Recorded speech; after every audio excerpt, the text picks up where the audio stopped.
Hello guys, welcome to episode 2 of Faux Ever Cakes.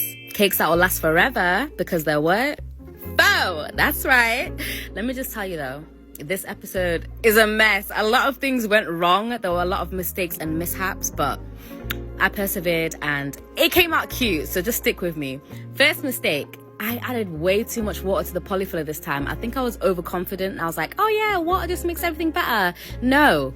Be careful with how much you're adding because look at this. It was a big fat soupy mess. So I had to scrape most of it off and then I went in for round 2 a few hours later once the polyfiller had thickened up a little bit.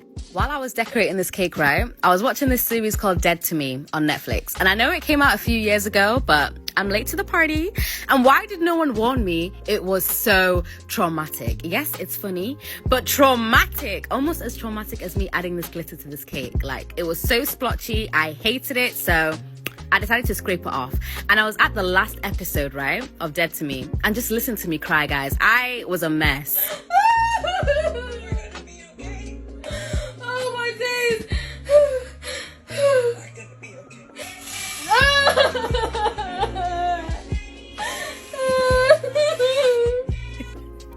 Have you ever tried decorating a cake while crying? Well, in fact, I actually have. I have. But not from a TV show. Damn, that show was a lot. But this was the next day. I literally had to sleep after those tears. And I had to do another coat. How many coats is this now? 3? Yeah, 3rd coat. But listen, 3 is a lucky number. Because from here on out, the cake was lovely. So I don't know if this is the same for anyone else, but November just flew by. One day it was the 1st of November, I blinked, and now it's nearly the 30th.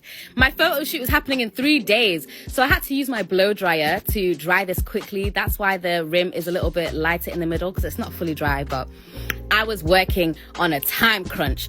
Anyway, I stuck the top tier down with my hot glue gun, and now for the piping. I don't know what number this is, but a ruffle tip for the ruffles. And then for my shells, I used a 4B piping tip.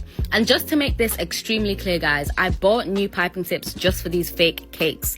No way I'm using polyfiller piping tips on real cakes, because that's just gross. Next, I added these fake cherries, which I got off Amazon. I'll leave them in my Amazon must-haves if anyone wants them. But yeah, I just placed these wrong. Jane. I feel like every time, yeah, I just come up with new words. I need to slow down with my speaking. But yeah, I placed them on the border. And then I used a number 3 piping tip for the drop lines. And let me just say this. Drop lines with polyfiller was one of the most testing things I've ever done. Like, they just kept coming out wriggly or breaking, so I had to sacrifice one of my paintbrushes to smooth them out, because even though this is fake, it still has to be beautiful. Hello, this is a representation of me. So yeah, it did take me a couple of tries, but we got there in the end. Finally, I used my number 14 piping tip just to do this mini shell border underneath the drop lines. And I know the cake is kind of simple, but just wait for the bows. The bows really tie it together.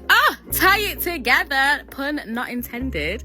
But I used my hot glue gun just to stick the bows on because the cake was already dry. This polyfiller dries fast, guys. But if you want it to dry faster, use a hairdryer. And then I used the same glue gun again for my sprinkles. It felt so weird using a glue gun on a cake, but cool at the same time. Do you know what I mean? But like I said, after I added the sprinkles and the bows, this cake just eats. Like, I love it. I don't know which one I love more, actually. It's like my 2 personalities, cute and bubbly, but mysterious. Gosh, that was so bad. But yeah, these 2 cakes are being shipped to London. And then the last heart cake I'm going to take with me because I ran out of time. Oopsie. It's so mad to me how I can throw these about. Like, you'd think they're heavy, but they're not. I wrapped them up nice and snug in some bubble wrap and lots of paper towels. Mama, if you're seeing this, I'm so sorry. I used the whole roll. Anyway, I literally jigged up some boxes to make them fit. That took forever, and we're not going to talk about the mess. But I'll see you in the next one.